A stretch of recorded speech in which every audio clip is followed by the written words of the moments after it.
Happy Mother's Day. Welcome to church. I just want to take a minute and welcome our campuses, Fleming Island, Southside, those watching online. What is up? Our family in our jail locations, we are so glad you are joining us today. For those of you that don't know me, I am Crystal, and I am not a preacher. My husband, Tim, is, and he is the best of the best. So if this is your first time here, please come back next week so you can hear him. You won't be disappointed. But for those of you who do attend here regularly, I just want you to know that you do not have to talk back to me to get me to finish sooner. I'm not going to go long. My clock's not going to go in the negative. I'm not going to have to say, I got to finish, I'm out of time. You don't even have to laugh at my jokes.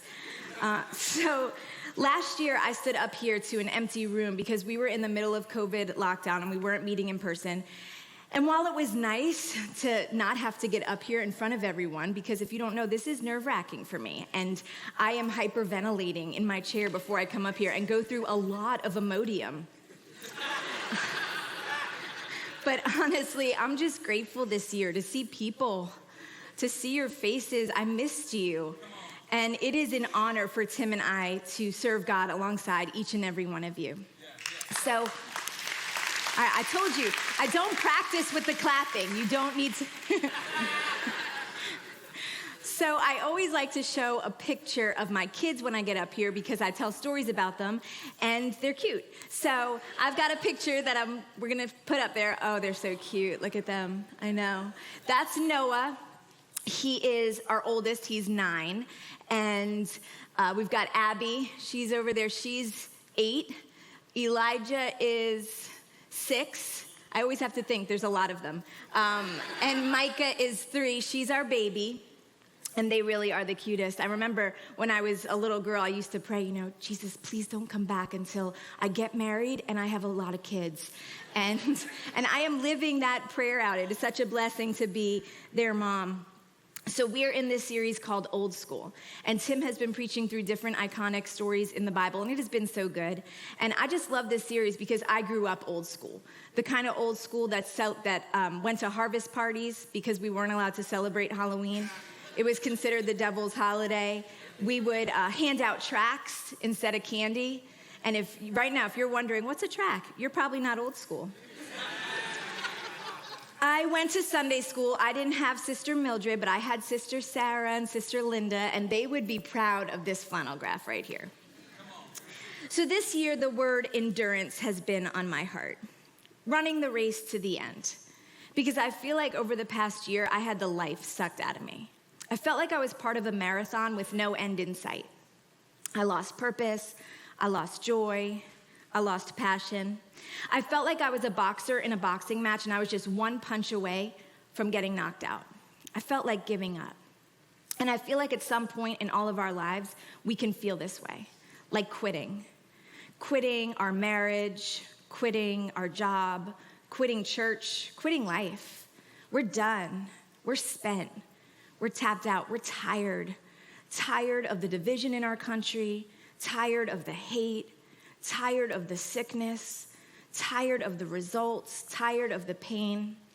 Have you ever been so tired that you just wanted to cry? So a couple years ago, we took our kids to Disney, and we spent the day there, and by the end of the day, our daughter Abby was so tired, she couldn't stand herself or her life at this moment. And being the good mother I am, I recorded her so that I can show her how pleasant she was to be around at the happiest place on earth. Check it out.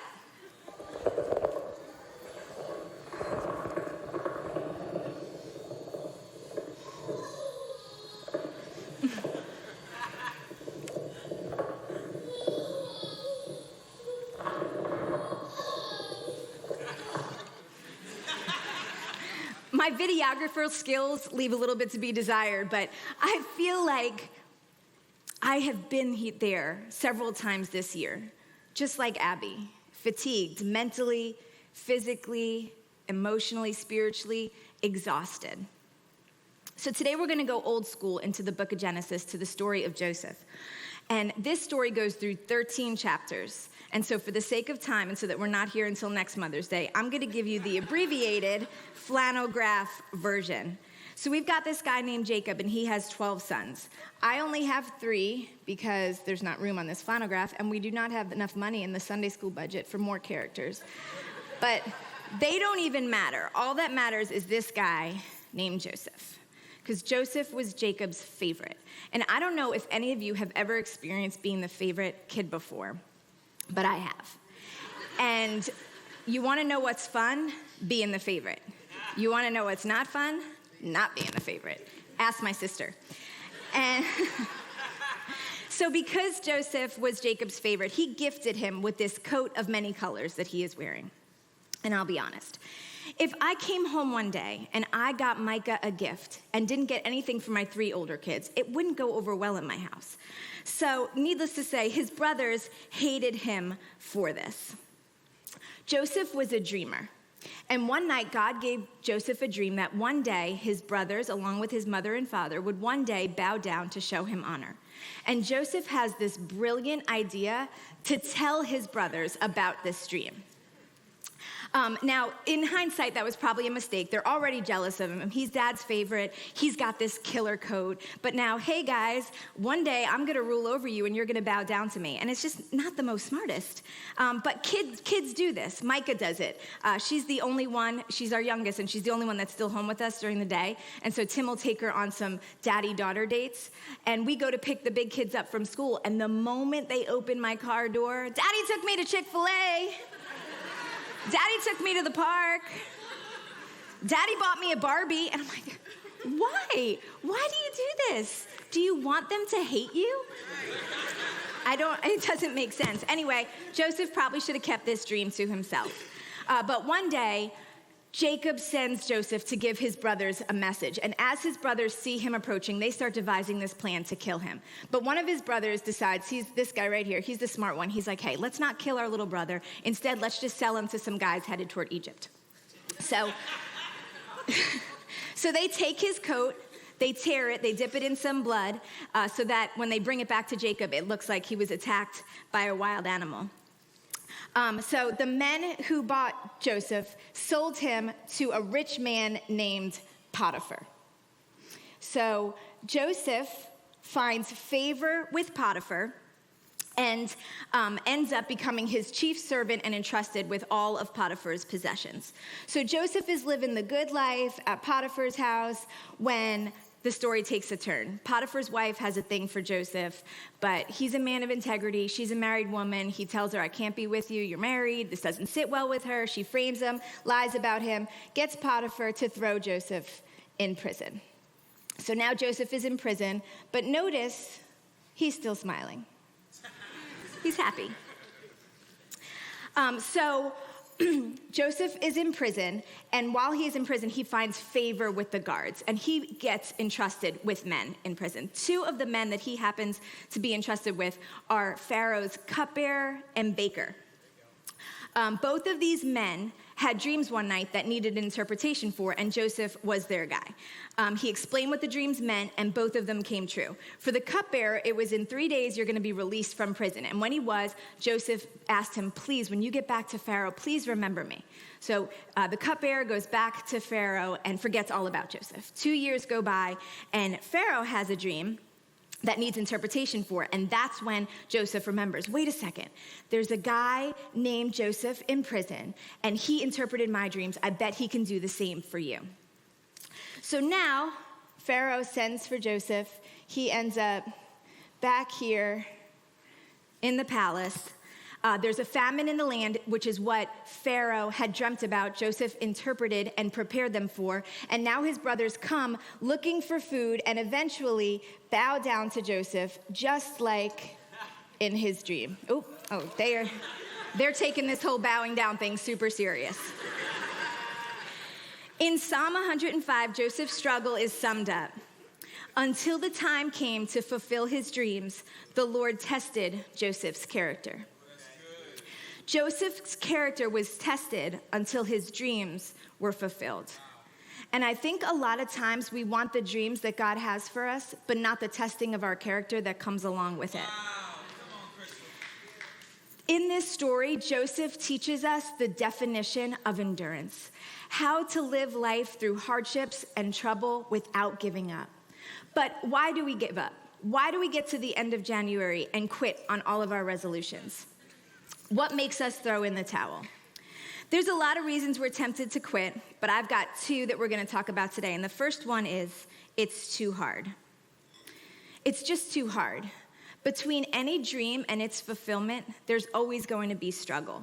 Joseph went from being the favored son to being thrown in the pit to Potiphar's, and he suffered in every single season. He was betrayed by his brothers, lied about by bosses, forgotten by friends. Over and over again, Joseph's character was put to the test with one impossible situation after another. Joseph's life was hard. And I think sometimes we end up giving up because life just gets too hard. Joseph could have quit, and I don't think we would have faulted him for it. He could have said, I've been rotting in prison for the past 7 years. I'm not interpreting nothing for you. This dream God gave me, it's never going to be fulfilled. This is too hard for me. This is too much. I don't know if any of you can tell, but I have been going to the gym for the past 11 months.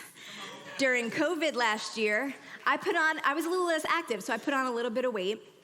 And I decided I wanted to get healthy. I wanted to lose some of my weight. And one of my friends, Meg, she convinced me to go to Orange Theory Fitness. OTF is a high-intensity workout that focuses on 3 main areas: endurance, strength, and power. And I'll be honest, some people just love working out. It brings them so much joy. They live for exercise. I am not those people. I am more of a, can I be healthy and skinny while not getting up at 5:45 and eating donuts kind of girl? Unfortunately, I can't, and I'm reminded of that every time I put my jeans on. So every day at the gym is a challenge for me, but endurance days are the worst. They are the days that you are basically running for an ungodly amount of time with no walking recoveries, and it's terrible. You are running, you are 7 minutes in, you are out of breath, your heart rate's running hot, and all you want to do is press that 3-mile-per-hour button and start walking. But you have all your peers alongside you, and they're doing the same thing, and the coaches are always watching. And from across the gym, they can see as your hand starts to toggle over that 3-mile-per-hour button, and they're like, don't give up now, mini muscles. You've come too far. Get that bully out of your head. If this were easy, everyone would do it. When you feel like you're dying, your body's only at 40% capacity. If it doesn't challenge you, it won't change you. I don't want to be challenged. I just want to walk. I want to recover. I want the running to stop. I want it to be easy. But here's the thing. Endurance isn't easy. Endurance requires stamina. It requires mental grit. Life is hard. The Bible never says that it will be easy. It tells us in John 16:33, I have told you all this so that you may have peace in me. Here on earth, you will have many trials and sorrows, but take heart because I have overcome the world. It reminds us that even though the trials come and the pain is there and the trouble surrounds us, that the end is already won. We have to endure the hardships, but God has the victory. He's overcome the world. Yes. Our endurance tolerance is low, and we end up quitting because life is hard, and we just want it to be easy. Another reason I believe we're tempted to quit is because it takes too long. Whatever it is that you're praying for, waiting on, believing God to do, just takes too long, and you don't feel like you're making any progress. Have you ever done anything that takes forever? I don't know about you, but I don't like to wait for things or do things slowly. My family calls me fast and careless because when I do something, I do it quick and I do it now. About 14 years ago, Tim's entire family drove up in a 10-passenger van to the mountains in Tennessee. It was an adult-only trip. None of us had kids at the time, but we brought my dog Moses. And one day while we were up there, Tim's dad decides he wants to take us to a place called Cades Cove. And I don't know if any of you have ever been to Cades Cove, but it is an 11-mile loop that takes about an hour per loop, that your car basically drives in neutral, staring at the woods. Apparently, there's supposed to be wildlife that comes out of these said woods, but the entire 3 treks around, all we saw were squirrels. So the van is getting antsy, and everyone's ready to call it quits. We come to a giant fork in the road. Exit, continue. Okay, we're all on the same page. Everyone wants to go back to the cabin. Tim's mom is driving and somehow misses the exit and ends up back in the continue loop. So things start getting tense up in the van. And Tim's sister, Tabitha, she is not happy about this situation that we have to go around for another hour. So she jumps out of the moving van. Granted, we were going at a snail's pace, but she and her boyfriend, Derek, are literally walking alongside the van for about 10 minutes or so. But it was a really long 4 hours that I will never get back. And sometimes I feel like life can feel like this continuous loop of Cades Cove. Yeah. Slow movement, no traction. We keep going around looking at the same scenery, experiencing the same hurt, feeling the same pain. The psalmist said that Joseph was tested until the time came to fulfill his dreams. The problem is that God is usually not on the same timeline as you and I, or Joseph for that matter. When God does something, he often does it later than I planned, later than I expected, later than I wanted. Joseph had his dream at 17 and was sold into slavery that same year. He didn't become in charge of Egypt until he was 30 years old, and that was only after 7 years of plenty and 2 more years of famine, that his brothers came looking for food. That means he was 39 years old when his dream was fulfilled. That's 22 years after he first dreamt it. And Joseph was faithful in every season. Notice how he found favor with Potiphar and favor in prison. He lived his life in a way that pleased God, whether he was in a place like the prison or a place like the palace. Think about how Joseph must have felt when cupbearer was going back to Pharaoh. You know, I'm sure he thought, surely the Lord will save me and the dream that he gave me will be fulfilled. I wonder if he woke up every day with the expectation that Pharaoh was coming to come for him, and every day woke up for 2 years with disappointment. We end up quitting because whatever it is we are waiting on is taking too long. We feel like we're not making progress. We don't see anything happening. We're not getting any results. I have been working out for a year next month, and I haven't lost an ounce. I see no change. I have seriously contemplated quitting. Galatians 6:9 says, so let's not get tired of doing what is good. At just the right time, we will reap a harvest of blessing if we don't give up. Quitting is honestly the easy way out. It's easy to throw in the towel. It would be easy for me to sleep in every day. It's easy to give up on a dream, a relationship, a spouse, an unanswered prayer. Enduring to the end is not an easy task. And we end up quitting because life is hard and we aren't getting anywhere. So one morning I woke up and I was pretty discouraged. I was pretty bummed about a current situation in my life, and I was ready to give up. Ready to give up hope, ready to give up on my unanswered prayer. And that morning, I went to a small group called Devo on the Run, led by my friend Tommy. And Chris Curry gave a Devo that morning based on Hebrews 12, and it spoke to me. And it says in Hebrews 12, therefore, since we are surrounded by such a great cloud of witnesses, let us throw off everything that hinders and the sin that so easily entangles. Let us run with perseverance the race marked out for us, fixing our eyes on Jesus, the pioneer and perfecter of faith. For the joy set before him, he endured the cross, scorning its shame, and sat down at the right hand of the throne of God. Consider him who endured such opposition from sinners, so that you will not grow weary and lose heart. Anyone can start something. Anyone can start a race, but few endure to the end. That's good. So how can we have faith like Joseph to endure to the end, to keep putting one foot in front of the other until our race is won? Hebrews 12 gives us some insight on how to do that. And the first thing it encourages us to do is to look around. Because when we look around, we realize we're not alone. We're surrounded by people who can remind us of God's faithfulness. Picture this race being run in an arena full of onlookers cheering you on.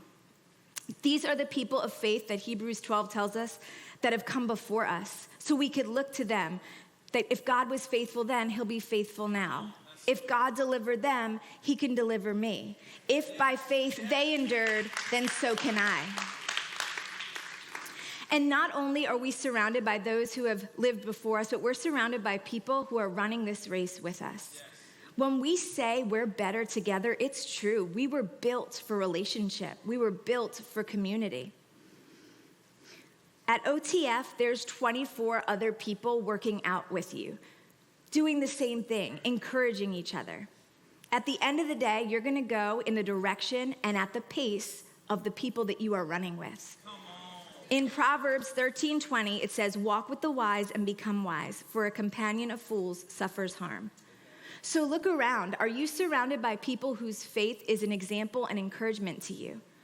If not, you probably need to get a new circle. Some of you need to get planted in church so you can be around other people on this faith journey. Some of you need to step into a small group and find friends, faith-filled friends, who are going to run with you. The second piece of wisdom that Hebrews 12 gives us to build endurance in our lives is to let go. Let go of the weight, let go of the sin, let go of the distraction that keeps us down and holds us back. So many of us are running this marathon called life carrying so much extra weight. So what weight are you carrying? What's weighing you down? What unhealed hurt are you bringing with you? What unforgiveness are you dragging along the way? You will never go as far as God has called you if you don't let go of the weight that you are carrying. Wow. One of the weights that the text implies we may carry is comparison, which is why it says, "Let us run the race marked out for us." Many of us are exhausted, but the reason we're exhausted is because we are running other people's race, living other people's lives, fighting other people's battles. What weight are you carrying that you weren't called to? A couple weeks ago, Tim preached about David and Goliath and how King Saul tried to put his own armor onto David. But it was too heavy, and it always is. Carrying someone else's calling is always going to be too heavy, so don't do it. Let it go and run your own race.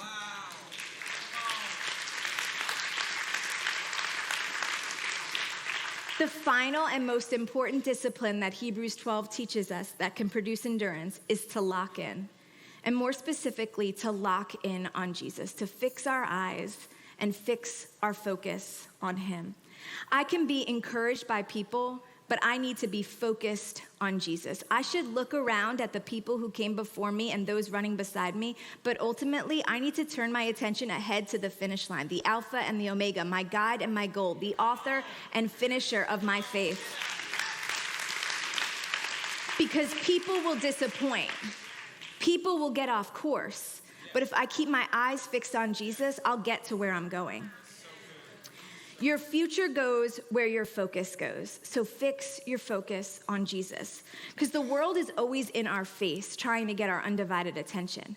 We are bombarded by hate and fear, anxiety, worry, depression. It ends up being what we are constantly taking in. Just recently, I had an update come on my phone, and when I picked it up one morning, the little Amazon icon was up, and underneath it, it said, "Most often used at first pickup." And I thought, my phone recognizes my habits. It knows that when I wake up in the morning, I check Amazon for their daily deals. I may have a shopping addiction. And I don't know if your first pickup is Amazon, Facebook, Twitter, Instagram, your email, the news. What are you giving the first focus of your day? What are your habits? We make the excuse, we don't have time to read the Bible. I don't have time to pray. But then I get my weekly screen time notification report. Like, I do have time. I have time for what I want to do. I have time for what I prioritize. So if you've gotten distracted by something along the way, it's time to refocus, to lock in on Jesus. And just recently, I had to consciously do just that. I had to fix my eyes back on Jesus because I got distracted. My mom was diagnosed with stage 4 cancer back in July of 2018. And at the time, her doctor gave her a 15% chance to live for 2 years. But when we got this news, I was so full of faith, and I had so much trust in God, I just knew he was going to heal her. Some people would even say, if God was going to heal anyone, it would be Diane. Well, we are going on 3 years now, and she's had 36 chemotherapy treatments, and her body is still full of cancer. It feels like we haven't made any progress in this journey. Every CAT scan shows that some tumors are shrinking and some are growing. It almost feels like we've been walking in place. And the latest news we got just over a month ago is that the doctor's at the end of the line for treatments that he has to offer. She has gotten everything scientifically out there, and nothing's working. So you can see why I'd be at a place of hopelessness, ready to give up, ready to quit praying, quit believing, quit trusting. What's the point? Why bother? This is too hard. I don't see anything changing in my situation. And I told you that morning I went to my friend's small group. And on the way in the car, I had a conversation with God. God, this is it. I'm throwing in the towel. And God spoke directly to my heart through Hebrews 12. And I was reminded that no matter what the race marked out for us holds, that Jesus promises not to leave us or forsake us. I was reminded that I need to run my race with perseverance, to not give up, to not grow weary or lose heart. Now, don't get me wrong. It would kill me to lose my mom. To have my kids grow up and not know her or remember her. To have her not be present at their birthday parties, graduations, and weddings. And to have to celebrate Mother's Day without the best mom anyone could hope for. But I'm not going to give up faith. That's right.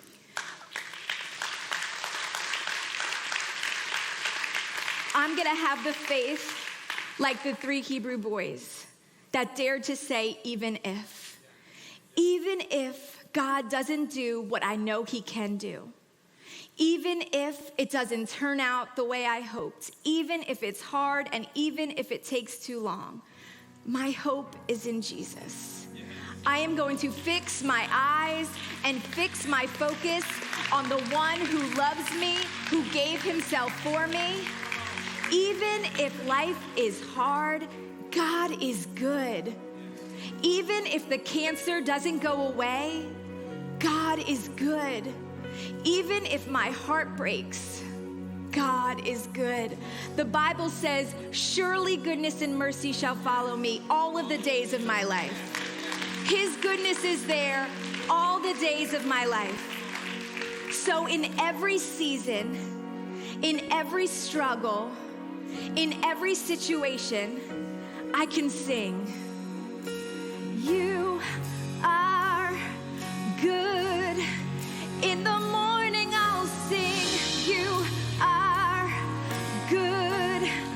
In the evening I'll sing, you are good. You are good to me. Come on and stand to your feet this morning. We're going to declare that today. You are, no matter what you're going through,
Say you are good.